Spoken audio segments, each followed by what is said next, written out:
Welcome to Beyond the Call, where history, leadership, and heroism come alive. Today's story explores Private First Class Lloyd C. Hawks at Carano in 1944, a powerful account of courage and responsibility in combat. If you enjoy learning more about military history and extraordinary individuals, you can find more articles, podcasts, and resources at Trackpads.com.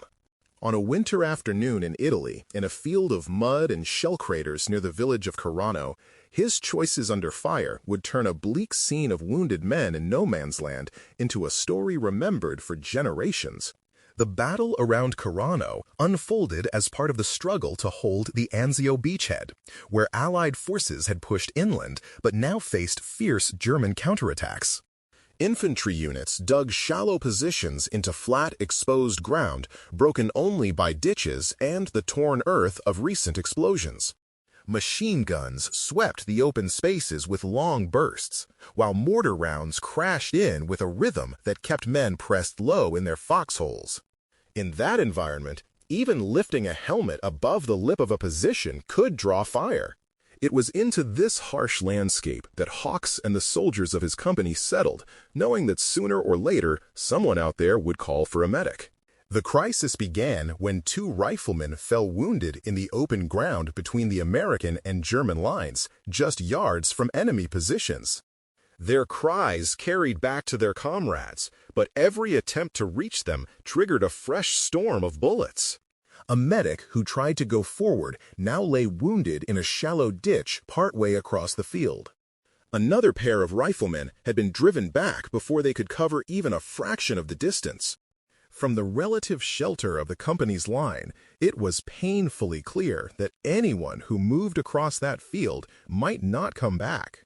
Lloyd Cortez Hawks watched all of this with a different burden than an ordinary rifleman. He was a medic, trained and trusted to move toward the wounded when everyone else hugged the ground. Beyond the Call is the Monday feature of Dispatch, U.S. Military History magazine. In that moment, the men lying out there were not just shapes in the mud, but friends and faces he knew. He could hear their voices getting weaker under the hammer of machine guns and exploding mortar rounds. To stay put meant leaving them to die slowly in the open. Hawks had come a long way from his early life in Becker, Minnesota, where he grew up in a large family and learned to work long days on farms in Minnesota and Michigan. Those years gave him a quiet toughness and a habit of doing the needed job even when it was uncomfortable. As a young man, he entered the Army from Minnesota and at first served in other roles, including time with field artillery and even handling mules that pulled guns and supplies over rough ground. Only later did he move into a medical detachment, where he learned how to stop bleeding under pressure, move casualties under fire, and keep his head when others were panicked. By the time the division reached Italy, Hawks had already seen heavy action in North Africa and Sicily. Each campaign had added more experience and more responsibility. He was no stranger to danger, but more important, he had built a reputation among the infantrymen as someone who would come when called. On the Anzio beachhead, that reputation followed him into the muddy fields and shallow foxholes near Carano. So, when the wounded men's voices rose over the sound of gunfire, it felt less like a choice and more like a promise he had to keep. Hawks tightened the straps on his aid bag and slipped over the lip of his position, flattening himself against the cold earth. The field between the lines offered almost no cover, just the occasional shell crater or shallow depression. As he crawled, bursts of machine gun fire stitched the ground around him, kicking up dirt and small stones. Mortar fragments hissed through the air and slapped into the mud close enough to sting his face. He headed first for the ditch where the earlier medic lay wounded, because even on a battlefield, a medic knows to care for another aidman who can no longer move. Reaching the ditch, Hawks slid in beside his fellow medic and went to work in cramped, dangerous space. He checked bleeding, applied bandages, and did what he could to stabilize the man while the firing continued overhead. The smart move at that point would have been to stay in that shallow cover and wait for some future chance to evacuate.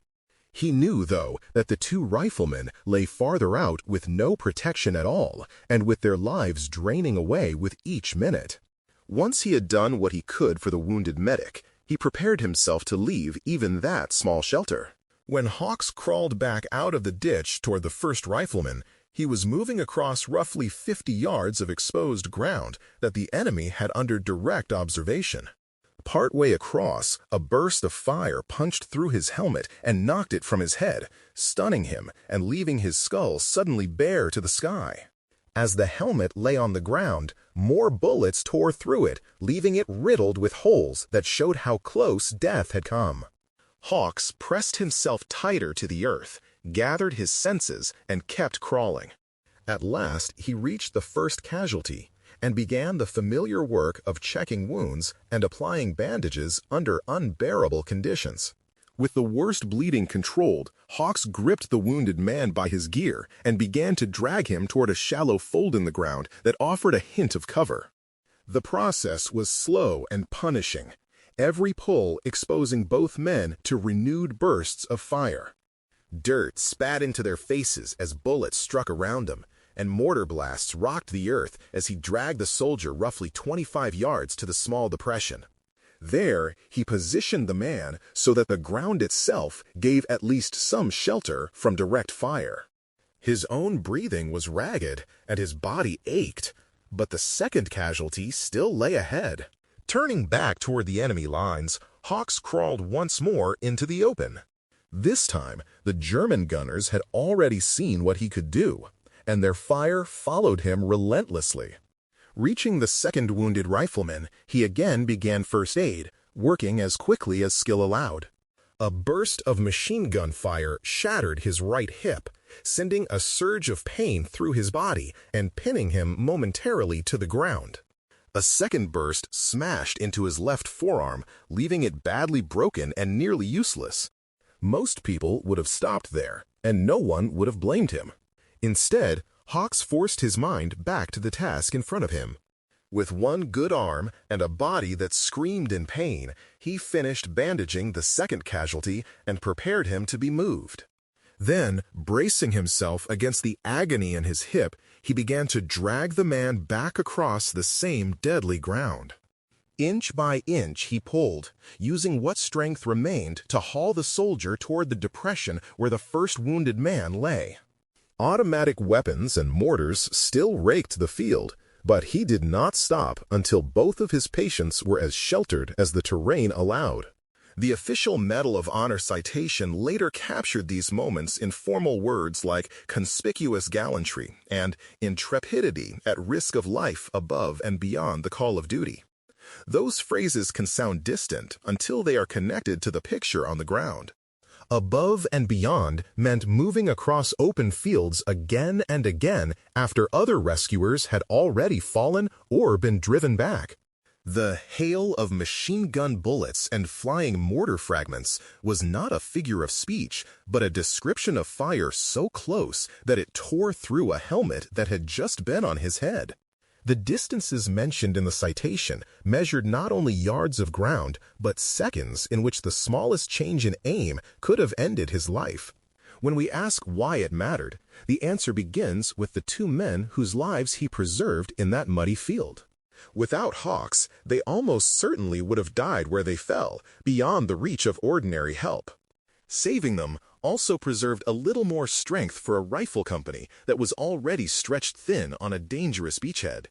Just as important, the sight of a medic willing to go into that kind of fire told every soldier watching that they were not forgotten when they were hit. On a front where fear and exhaustion pressed in from every side, that knowledge could harden resolve more than any order from higher headquarters. Hawks' story also illuminates a kind of leadership that does not depend on rank. As a medic, he had no authority to issue commands, yet his actions under fire set a standard that others would remember long after the battle. He showed that leadership can take the form of quiet, painful work done because it is right, not because anyone can demand it. His background on farms and his experience in earlier campaigns had taught him to keep moving when every part of his body wanted to stop. In Italy, that habit of mind became the difference between life and death for men who trusted him. After the war, Lloyd C. Hawks received the Medal of Honor from President Franklin Roosevelt and continued to serve in the United States Army, eventually rising to the rank of Sergeant First Class. He served through the early years of the Cold War and into the Korean War period, carrying the lessons of his medical service into new assignments and new units. Away from the front, he returned to Park Rapids, Minnesota, and built a life in the community that had sent him to war. His row of decorations, which included multiple other Valor Awards and Purple Hearts, marked him as one of the most highly decorated medics of his time. Hawks died of a heart attack in 1953 and was laid to rest in Greenwood Cemetery in Park Rapids. His name lives on in places where new generations of soldiers still seek care, including a troop medical clinic at Fort Stewart, Georgia, that carries his name. In Minnesota and in the broader community of Medal of Honor recipients, his story continues to be told as an example of what a single individual can do when duty, training, and compassion come together under fire. When we remember Private First Class Lloyd C. Hawks, we remember not only a citation, but a man who crawled into danger so that others could live to see home again.